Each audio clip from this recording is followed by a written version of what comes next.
Thank you all for being here and letting me talk about good old Vlad the Impaler. I hope everybody is doing well, having a wonderful spooky season time, and I hope you're excited to hear some terrible things over the next few weeks. One of my very favorite things to do as a historian is to irresponsibly talk about historical figures and events and relate them to Halloween and spooky myths and things like that. And so I felt like I had to start, of course, with none other than Vlad Tepes, Vlad Dracula, excuse me, Vlad III of Wallachia, Vlad the Impaler himself. But before we get to good old Vlad, there's a lot of things that we need to talk about.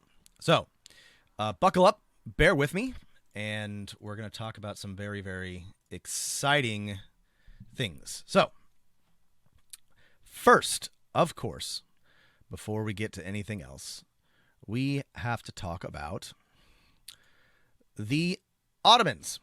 We have to talk about, of course, the Sultanate of Rum, the Ottoman Empire, as it is coming to be understood. So starting in the mid-14th century, the Ottoman Empire begins to expand into Europe, defeating and taking lands mostly from the rapidly collapsing Byzantine Empire, but also the Bulgarian Empire, the Kingdom of Serbia, and whoever else. This area, the Balkans, as we now know it, was called Rumelia, Land of the Romans, by the Turks. And this is all taking place in the shadow of the collapse of especially the Byzantine Empire, as that very old and stately collection of really, by this point, kind of Roman principalities begins to collapse more and more rapidly. The power vacuum is filled by the Ottomans, and they are especially taking advantage of this by conquering what is now Bulgaria, Serbia, Kosovo, Croatia, parts of what is now Romania, parts of what is now Moldova, even some parts of Russia, really expanding pretty rapidly and, of course, alarming the heck out of the good Christian folk of the West.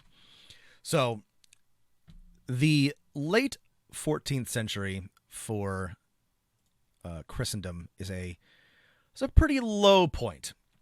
Tsar Ivan of Bulgaria had lost Nicopolis to the Turks. The Venetians are panicking over all these Ottoman advances that puts their trading posts on the Black Sea and in the Adriatic at risk. And the papacy is in the middle of the Western Schism. There is currently a pope in Rome and a pope in Avignon in the late 14th century when this is all going to take place, or this is going to begin. So in 1396, again, two popes, Western lands being taken by the perfidious Turk. Pope Boniface the Ninth, of course, proclaims a crusade against the Ottomans. And a campaign is organized to liberate Bulgaria from the Turks, to save Constantinople, and put a halt to Ottoman expansion. Now, the person that they put in charge of this is Sigismund, King of Hungary, and someone who will later become Holy Roman Emperor.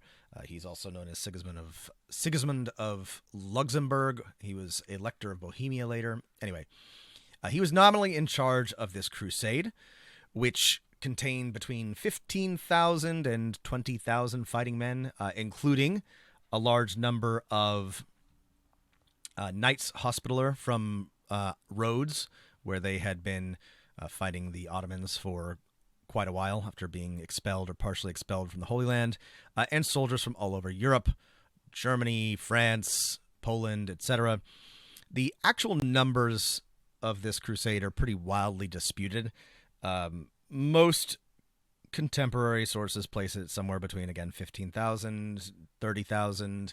The Ottoman history of this says that there were something like 130,000 crusaders and 60,000 Ottoman troops. Anyway, most of the others place the numbers of crusaders at somewhere between 15 and 20,000, and Ottoman forces at between 20 and 30,000. So, the crusaders march all the way across Eastern Europe. They arrive at Nicopolis in the summer of 1396, and they lay siege to it. On September 25th, forces under Sigismund face off against those under Bayezid I. Accounts differ pretty dramatically on what exactly happens here as well, but most sources agree that French knights under the command of Jean, Count of Nevers, charged the center of the Ottoman lines, shattered the discipline of the untrained conscripts at the front, but were forced to dismount by a line of stakes that either frightened their horses or just straight up stabbed them. So John and his mighty French knights were convinced that they had defeated the majority of the Turkish force. And so they charged up the hill on foot, where they expected to find a shattered and defeated Ottoman force, but instead encountered a full contingent of fresh Sipahi, Turkish knights, essentially mounted armored soldiers, which immediately routed the French force, shattered the morale of the remaining crusaders, and caused them to flee, including Sigismund, who fled on a boat into the Danube, where he was picked up by one of the boats of the fleet and had to retreat. The chronicler Froissart wrote that since the Battle of Roncesvalles, when all 12 peers of France were slain, Christendom received not so great a damage. This is the famous battle where Roland of the Song of Roland was defeated by, actually, it was a Basque army. It was not a Muslim army, which is often misunderstood. Anyway, it was tragic. Many great paladins of Charlemagne were killed. Anyway, that's how bad this was. It was a tremendous, humiliating defeat for the Crusaders, for the West in general, and things were looking even worse after this than they had previously. So what does Sigismund do? Well, Sigismund goes back and he consolidates his power and becomes more secure as King of Hungary. But as part of this, or as a response to his humiliating and tragic defeat at Nicopolis. Sorry, spoilers, there's another defeat coming up. He and his queen, Barbara von Cilly, founded the League, which is known today as the Order of the Dragon. This league, this sort of knightly order, was a society, a societas. All of the statutes were written in Latin. Consisted of members who carried the signum draconis, and was known by unofficial names like the Divisa seu Societas Draconica, Societas Draconica seu Draconistarum, Fraternitas Draconum, and the aim of this knightly order was to fight the Ottoman Empire, defend the Hungarian monarchy from foreign and domestic enemies, and the Catholic Church from heretics and pagans. Curiously, it did include non-Catholics, including the Orthodox Serbian ruler Stefan Lazarević, and Wallachian rulers who were also Orthodox, I believe. But the main goal was to strengthen Hungary and to oppose the Ottomans. And to be a member of the Order of the Dragon, you had to be nobility or monarchy or something like that. It's not entirely clear. This is an excerpt from the the statutes of the Order of the Dragon. We and the faithful barons and magnates of our kingdom shall bear and have and do choose and agree to wear and bear in the manner of society the sign or effigy of the dragon, incurved into the form of a circle, its tail winding about its neck, divided through the middle of its back along its length, from the top of its head right to the tip of its tail, with blood forming a red cross flowing out into the interior of the cleft by a white crack, untouched by blood, just as and in the same way that those who fight under the banner of the glorious martyr St. George are accustomed to bear a red cross on a white field. This is one of many depictions of the sign of the dragon, the Order of the Dragon, that of House Bathory, which you may think may sound familiar to you. That is indeed the house that Elizabeth Bathory, the horrible countess who bathed in blood, belonged to. Anyway, lots of cool people belong to the Order of the Dragon, including one Vlad II, Voivode of Wallachia. And I'm going to say Voivode. It may be Voivode. It basically means military leader, general, or governor, basically, of Wallachia. Anyway, Vlad II, ruler of Wallachia, was made a member of the society, and he took on the sobriquet Vlad Dracula, which is the Romanian word for dragon. Hence, his son, Vlad III, took on the name Vlad Dracula, or Dracula, son of the dragon, and we'll come back to him in a little bit. But first, we have to talk about Wallachia. So what the fuck is Wallachia? Where is Wallachia? Well, Wallachia is, now it's Romania, but it had previously been the Roman province of Dacia, starting in around 105 CE. And the term Wallachia is derived from a Germanic word, a term, Walhaz, which was used to describe Celts and then Romanized Celts and Roman-speaking people. In northwestern Europe, this is the same root of the place names for Wales, Cornwall, Wallonia. So that's the origin of Wallachia. It was known as a lot of other things, but this is what we're going to be referring to it as. Again, nowadays it is Romania, but it was its own distinct kingdom. It had relationships to Transylvania, Moldavia, and other combinations, Slavic, Romance language-speaking places in the now Balkans. Wallachia is a wooded and mountainous region, and at the time it was not terribly rich. It's easy to defend. The Carpathian Mountains run through a big part of it. And that meant that in this time period, the rulers were able to fend off Ottoman advances and even win some battles in the 14th and 15th century. But internal squabbles pretty frequently weakened their ability to fight off the Ottomans. And so Vlad II, who was himself an illegitimate son of the previous ruler, Mircea I, seized control of Wallachia in 1436 when his half-brother died.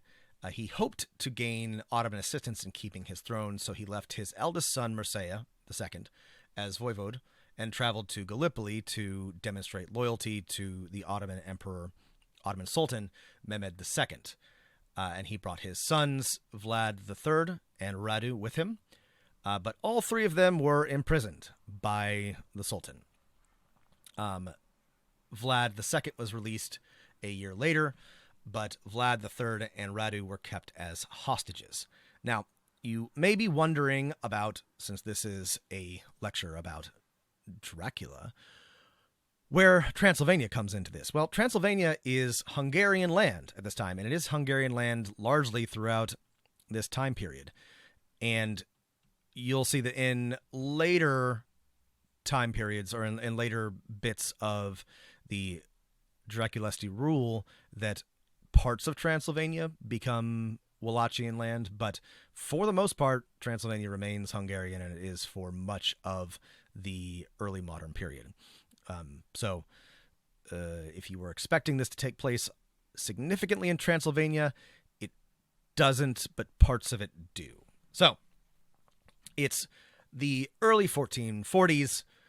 Vlad III, Dracula, and his brother are hostages of the Ottoman Sultan. Why do I keep saying emperor? Because Ottoman Empire, Sultan. Anyway, hang on.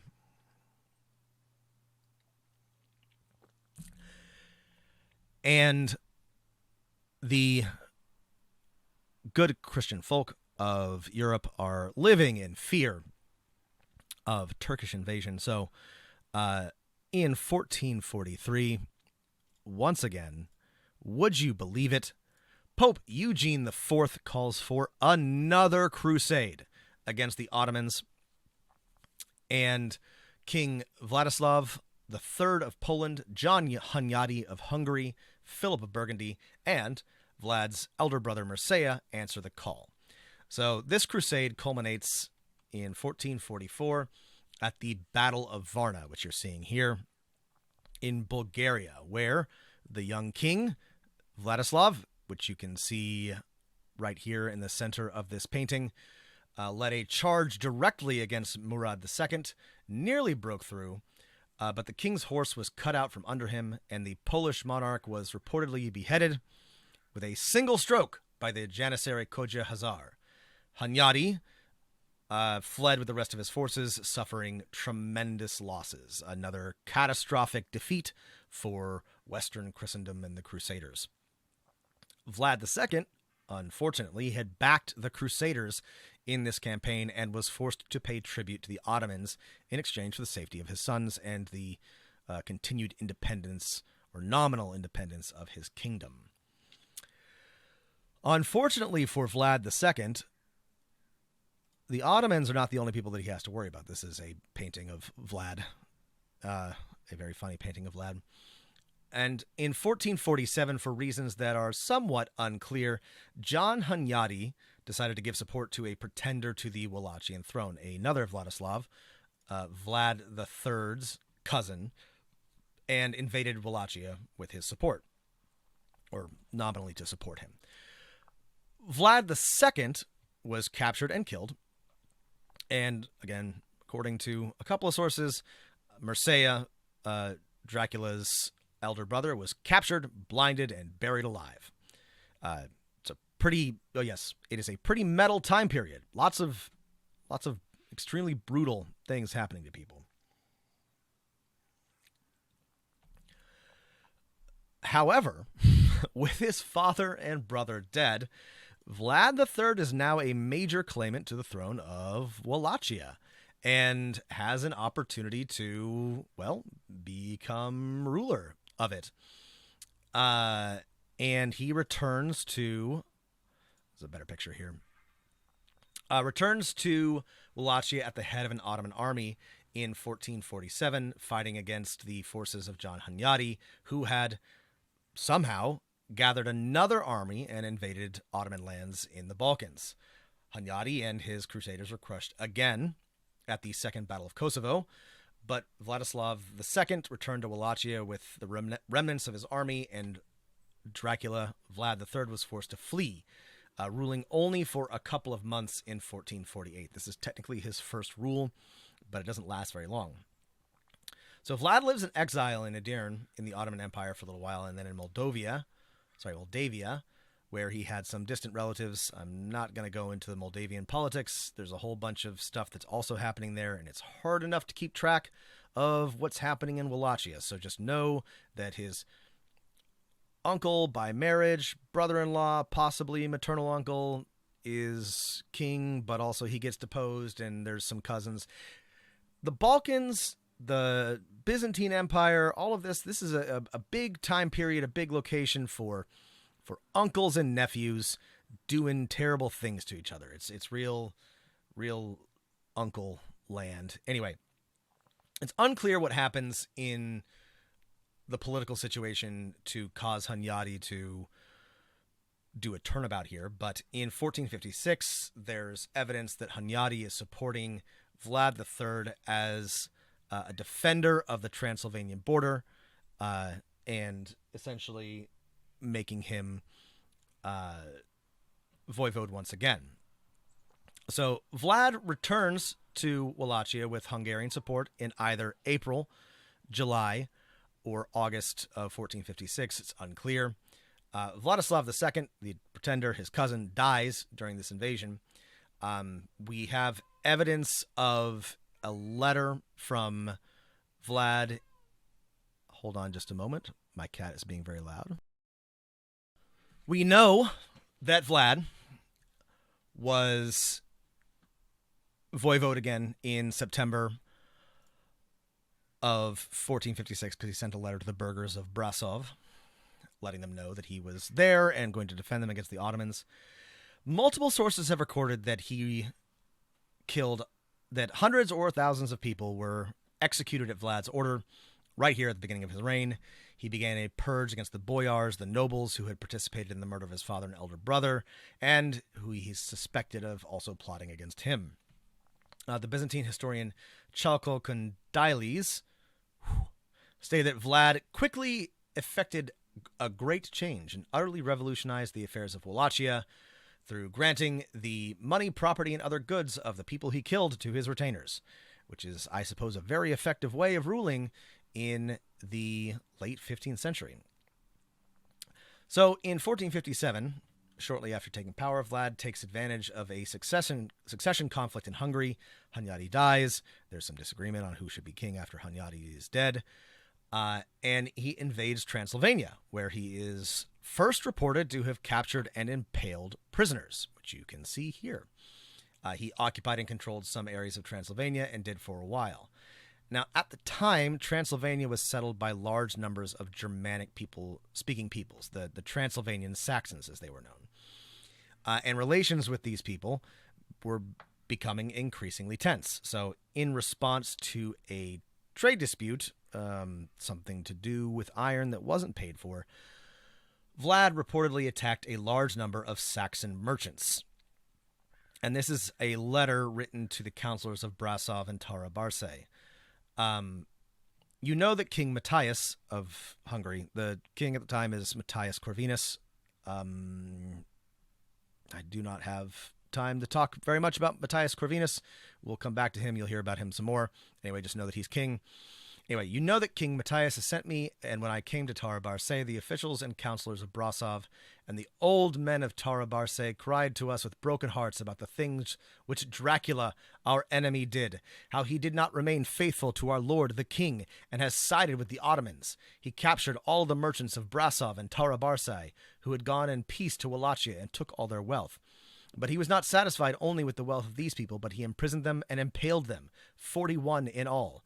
Nor were these people enough. He became even more evil and gathered 300 boys from Brasov and Tarabarse that he found in Wallachia. Of these he impaled some and burned others.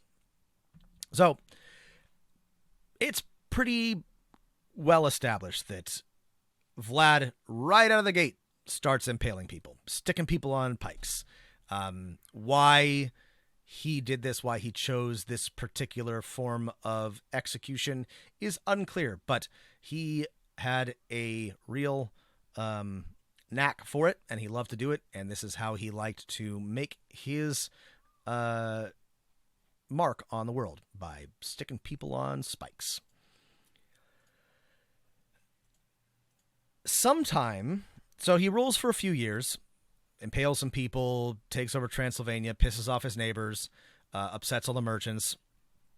And sometime between the beginning of his reign in 1462, Vlad III stops paying tribute to the Ottomans. And this is a big no-no, because the Ottomans want their tribute. And so Mehmed II sends envoys to invite Vlad to Constantinople, with secret instructions to have him captured after he crossed the Danube.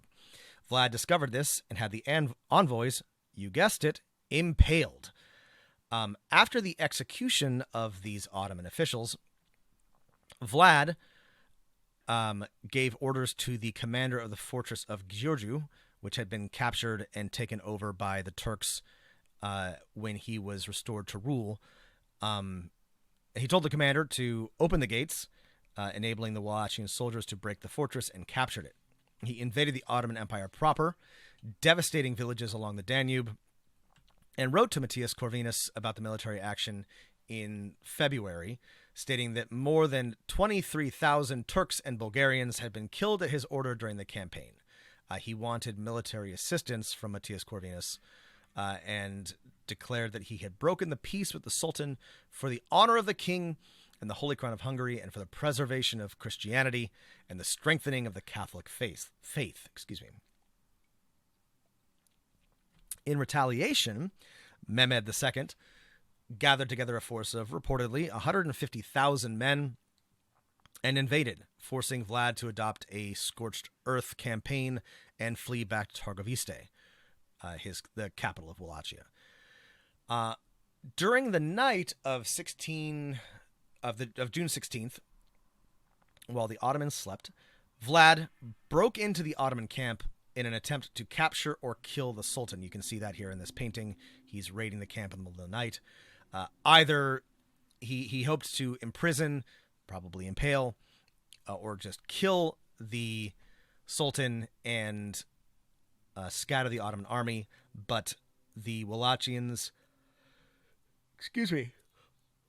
missed the court of the Sultan. They failed to find it and attacked the tents of his viziers, Mahmud Pasha, instead.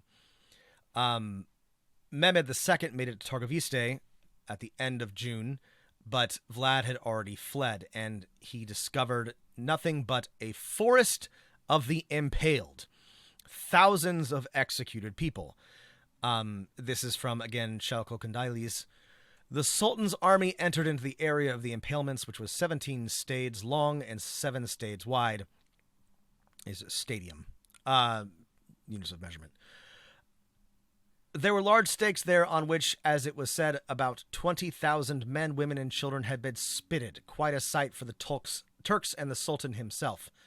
The Sultan was seized with amazement and said it was not possible to deprive of his country a man who had done such great deeds and who had such a diabolical understanding of how to govern his realm and its people. And he said that that a man who had done such things was worth much. The rest of the Turks were dumbfounded when they saw the multitude of men on the stakes.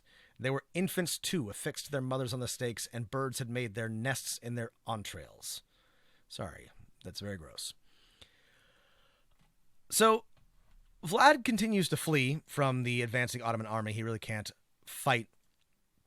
Oops, I'm getting ahead of myself. Can't fight effectively against it.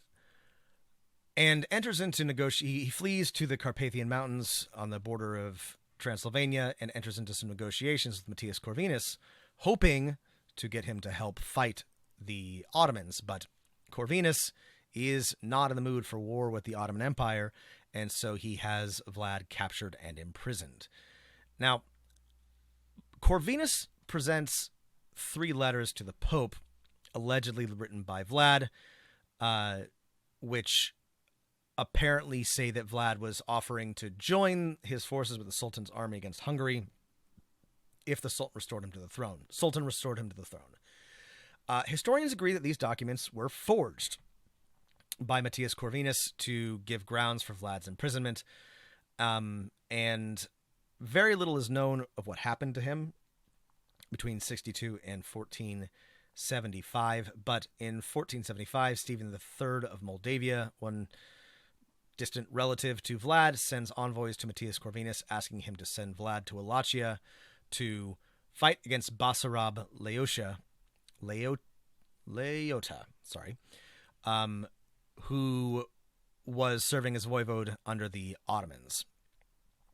Matthias Corvinus released Vlad the Impaler and recognized him as lawful prince of Wallachia, but did not provide him military assistance to regain his principality, and so he kind of kicked around Wallachia for a few years. The Turks still supported the rule of Basarab Leota, Basarab the Old, and in 1476 he returned to Wallachia with their support. Vlad III died fighting them that winter, and unfortunately very little is known of his death or his final resting place, or really the circumstances of anything that happened. He kind of it's known that he dies, but he kind of passes out of history and becomes, well, legend at this point. So I'm sure you're all wondering at this point, what's this all about? Why Dracula? Where did Bram Stoker get this name for his vampire? Well, that's a great question, and nobody has a very good answer for it, unfortunately. I did a lot of digging into this, and God bless him, that drunken Irishman didn't leave us a lot to work with. But there are a few things that we know. So, Vlad III, Dracula, his sort of cruelty and legend became the subject of folk songs, especially in Germany. There were poems written about his how much he enjoyed killing people and how evil he was. In modern Romanian, Dracul means not just dragon, but also devil. And so this is something that sort of contributes to his legend.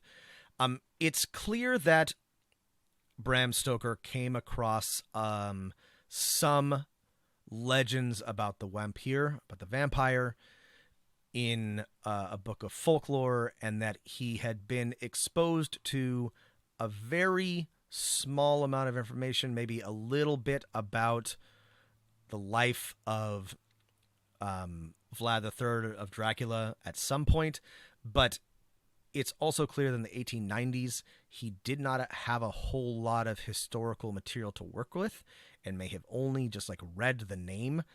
And Stoker's working papers for his book contain absolutely no references to Vlad III, Vlad the Impaler, and in fact, the name of the character in most drafts, except for the late ones, is Count Vampire, not Dracula at all. So, was Dracula a horrible vampire? Well, probably not. But he was a, scion of the Order of the Dragon and a horrible monster of a man who impaled people on stakes, and a source of great terror and legend for many people who would come after. He's a national hero of sorts in Romania today. He did, turns out, doesn't matter what you do to fight the Ottomans. If you do it and you're successful at doing it, you get to be a hero in Europe. John Hunyadi, Skanderberg, Vlad III, all those towering figures of European knighthood. So really, honestly, a very fascinating figure to me, in a very interesting and sort of, God help me for using this term, liminal area of Europe, where things are constantly shifting and where loyalties are uncertain. But it's interesting and it's funny, of course, this sort of just happenstance of Bram Stoker seizing on the name Dracula, which he read somewhere as being somehow related to Transylvania, and decided that this would have been made a good name for his vampire in his book, which is full of other wonderful creative liberties. So that's the story of Vlad III, Dracula, son of the dragon, and why he impaled people, and his horrible, nightmarish legend that has come to endure. I hope you all enjoyed hearing about it. I'm going to talk more about who knows what. There's a lot of things that I would like to talk about. I'm thinking maybe the Beast of Gévaudan, Elizabeth Bathory, who knows? But spooky season is upon us. I'll be giving more talks. I hope you all enjoyed this. I am going to put this one and the most recent one up on YouTube as soon as I can. So thank you for listening, and I hope you're all having a wonderful evening and have a wonderful weekend, and I will see you all soon.